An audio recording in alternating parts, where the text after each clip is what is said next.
katono neyanza nnyo neyanzeeke ekituufu bw'otunuulira ekifaananyi kyonna ebibuuzo bingi ne ansa oba oliawo ntono naye nga nze omukulembeze azaagoberera tulina okwebuuza ebibuuzo ebyenjawulo mu kabanga katono nnyo Alexas yalinga amanyiddwa nga Jjaja Ichuli isima era naye bagamba poliisi yali yagamba era pisito era enfa ogiraba nga yemu. Actually nsonyiwa nga tekaawo nalabye abakuumaddembe bagaye nti emmundu eyatta Ichuli era y'emmundu eyabadde esse Bugingo. That's it. Kyekyo nange era kyekifaananyi kyenkuwa naye ng'emabegako ng'ekyo kyonna olwaleero ekya Bugingo tutunulire ekifaananyi ekinene bw'otunulira emabega yonna abantu abazze battibwa bw'otunulira Kaweesa bw'otunulira Kirumira yali voko nnyo ng'era avangayo n'ayogera ku nsonga ezigenda mu maaso mu ggwanga. Tujjukire era ne Kaweesi yennyini era yavangayo ndowooza nga abamu bamulabanga thireeti oba oli awayinza okutwala ebifo byabwe n'ebirala.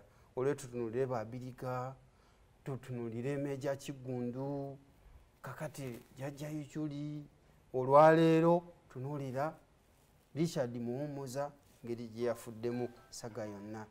Ekifaananyi ekiyo ekisigala twebuuza ebibuuzo ffenna bannayuganda lwaki era lwaki amasasi gagenze ne gakubibwa Richard Muwummuza byonna kale katunuulire nti Richard yagenze n'ebirala ye Bugingo abadde ng'ayogera bigambo ki emabega Jjaja Ichuli yalinga ayogera bigambo ki emabega kati ekyo kikuwa ekifaananyi ekinene eky'abannayuganda.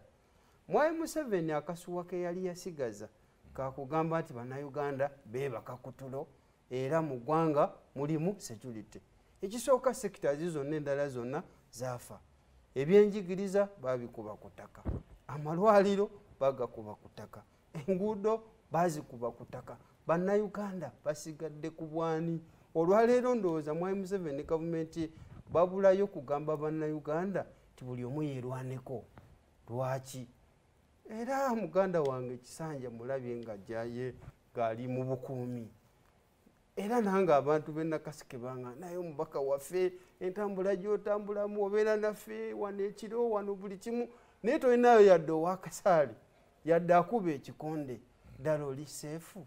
Mbuuza bannange benkulembera abo n'entera ne mbabuuza mwe kati wano muli seefu muyina yadde abakuumye bali bonna abazze battibwa bakuumye bwa SFC. Pastor Bugingo mbadde nga ntera omulaba ng'avumirira banna abalina abakuumi ate nga naye tetumanyi nti olwaleero abadde na mukuumi omukadde w'ekkanisa abadde bamuyita driver abalala mukadde wa kanisa kakati byavuzuse oluvannyuma nti abadde wa SFC owa SFC ate nga talina mmundu. Kitegeeza lwaki yali attached ku Bugingo. Ebyo byonna ebibuuzo bijja byebuuzibwa naye kyekifaananyi ekinene nti ffe olwaleero era pulezidenti wa Robert Kyagulanyi Ssentamu abadde nga gy'abagamba nti mu Uganda wano tewaliwo ali seefu okutuusa ffenna nga tuli seefu. Kati ebyobulamu ebya security bibanga biri yegeyege ffe ng'olwaleero ababirabanga bwe tuli kyeffe tugamba nti Mwai Museveni olemeddwa security bw'eba ekulemye olwo ki olwaleero ky'osobola okuvayo okugamba bannayuganda ddala ekiri emirembe. Naye Honorable Alan ekyo tukinenyeze Mwai Museveni kubanga n'amawanga amala getulowooza nti security getugaa nti gali security eri so high eri tight.